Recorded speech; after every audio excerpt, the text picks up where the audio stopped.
Miqtë po përbresh, jemi këtu në Romë, te Palazzo della Cancelleria e kemi me ne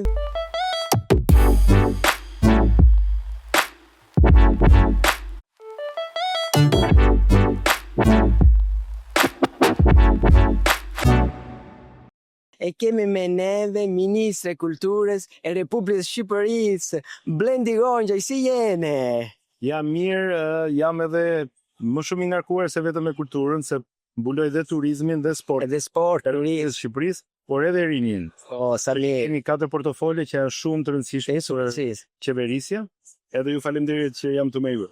Sa bukur, jo, unë të falemderoj sepse kja këtu të po përbresh, kjo transmisiona jone, me në YouTube, në Spotify, Amazon Music, edhe rrëfia me historin vleri e Arberisë. Kemi nevoj të rrëfia me Arberinë. Ta fillojmë nga gjua, që nuk e di për ministrat e tjerë, po unë kam më kollaj ta kuptoj, se kam jetuar nga 0 deri 13 vjeç në Gjirokas, sepse baba i familje punonin atje me atë kohë, dhe pastaj kemi vajtur në Tiranë, kështu që atë do ta marrësh këtë klasë, e kam më natyrale ta kuptoj, sepse vi nga jugun, edhe ajo gjumë është ngulitur, po pjesa tjetër pastaj është me vërtet një ndjesi shumë e bukur, dashurie dhe si themi zemre këtu me gjithë pjesëmarrje dhe ambiente, para jemi në fantastik ambientet e Vatikanit dhe është shumë domethënëse, kështu që jemi akoma mrekulluar nga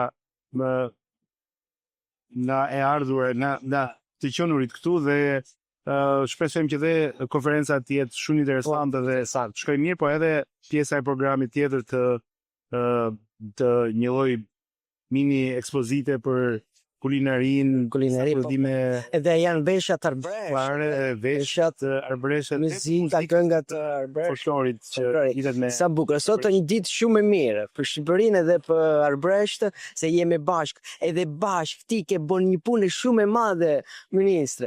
Me ministrin Katoni Gjuli, të moti i madhë, ma si ke bon, ma ka qenë shumë një lajme shumë e mirë në Arbëri. Procedurën për të bërë gati dosjen dhe për të aplikuar edhe për motin e madh, që është një ëndër e rëndësishme e komunitetit arbëresh, po edhe detyrë, pra detyrimi ynë si Shqipëri, si shtet, dhe po punojmë shumë edhe për kultural, që është një fondacion shtetëror që kemi ngritur, për të pasur një tjetër energji në diaspora tona, edhe ato të reja, po dhe diasporat e lashta si arbëreshët, në mënyrë që me kemi një prezencë kulturore, sociale të qendrave tona në këto vende, dhe në Itali do e kemi një nga vendet e para që duan të hapim një shtëpi shqiptare, një qendër kulturore shqiptare, dhe pastaj gjithë pjesa tjetër e programit që lidhet edhe me muzeun arbëresh në Vuno, që është një projekt nga koncept tashmë kalon në një projekt konkret, dhe ne në brigjet, në viset e atyre zonave nga nisi eksodi, nga ku ju të parët tuaj ka nisë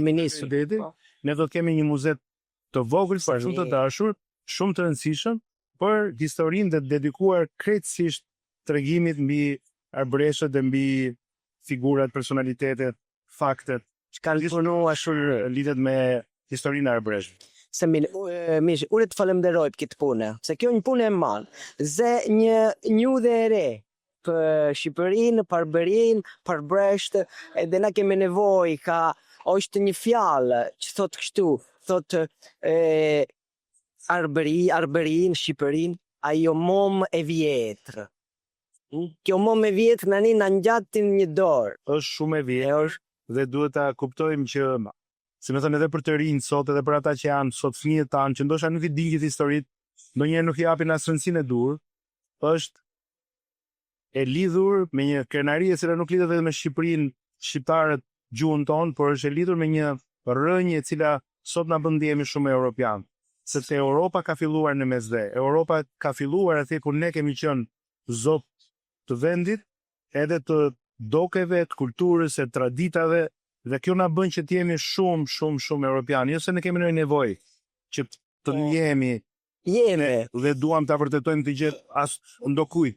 Por është e rëndësishme që gjithë ne ta kuptojmë që ne jemi europian, dhe Europa duhet ta kuptojë gjithashtu që tu ka të bëjë me një kulturë e cila është në fillesat e Europës Sa mirë, sa mirë. Faleminderit shumë, ministre. Faleminderit shumë. Puna në bashkë, puna në bashkë. Ti mirë, ti mirë.